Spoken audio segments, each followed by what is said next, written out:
À entendre les nombreux visiteurs de Nicolas Sarkozy, le retour de l'ancien président sur la scène politique ne fait aucun doute. Certains, comme l'ancien ministre Bruno Le Maire, vont jusqu'à répéter qu'il ne se poserait même plus la question. « Je n'aurai pas d'autre choix en 2017 que de revenir », aurait confié Nicolas Sarkozy. 5 mois après sa défaite, le plus jeune retraité de France, qui a passé son été à se refaire la santé, sait pourtant que tous ceux qui ont tenté avant lui de revenir après une défaite ont tous échoué et n'ont même jamais réussi à pouvoir prétendre à une revanche.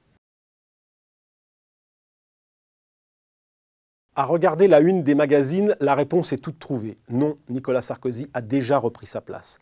Alors que les 100 premiers jours du quinquennat de François Hollande ont pris des allures de ratage, les 100 premiers jours de la pseudo-retraite de Nicolas Sarkozy ressemblent à une quasi-résurrection. En pleine torpeur estivale, l'ancien président s'est même permis de publier un communiqué sur la Syrie pour mieux souligner l'apathie de son successeur en matière de politique étrangère, domaine présidentiel par excellence. Les socialistes ne s'y sont pas trompés et ont vu immédiatement une évidente déclaration de candidature pour 2017. En privé, François Hollande est persuadé qu'il affrontera dans 5 ans Nicolas Sarkozy.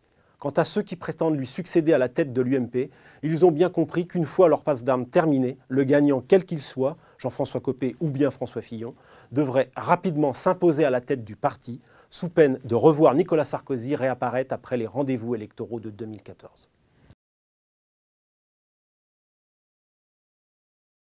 Revenir fut aussi le rêve de Valéry Giscard d'Estaing. Battu par François Mitterrand en 1981, l'homme de Chanona a longtemps rêvé de revanche avant de devoir se contenter de remords.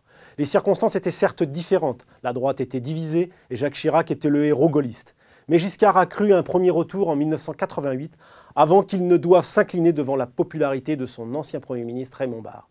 Une situation qu'on pourrait revivre en 2011, au moment de la primaire de l'UMP. Pour être désigné, Sarkozy sait qu'il devra devancer dans les sondages Fillon, celui qui est aujourd'hui l'homme de droite préféré des Français, ce qui n'est pas gagné d'avance. D'abord, se faire discret le plus longtemps possible. Il ne devrait pas, sauf surprise, reprendre la parole dans le débat politique avant le premier semestre 2013. Son idée est de se faire désirer au moins le temps d'une année. D'ici là, il siégera de temps en temps au Conseil constitutionnel, mais dans l'immédiat, il a décidé de réserver sa parole aux hommes d'affaires étrangers. Une parole rare qu'il veut monnayer en donnant des conférences. Lui qui rêve de devenir un prestigieux conférencier à l'égal de Tony Blair sera le 11 octobre à New York devant une assemblée de grands patrons et banquiers. Une conférence qu'il veut tenir coûte que coûte en anglais, un vrai challenge pour Nicolas Sarkozy, qui maîtrise moyennement la langue de Shakespeare. Alors il passe l'essentiel de ses journées avec un casque sur les oreilles pour apprendre l'anglais en accéléré.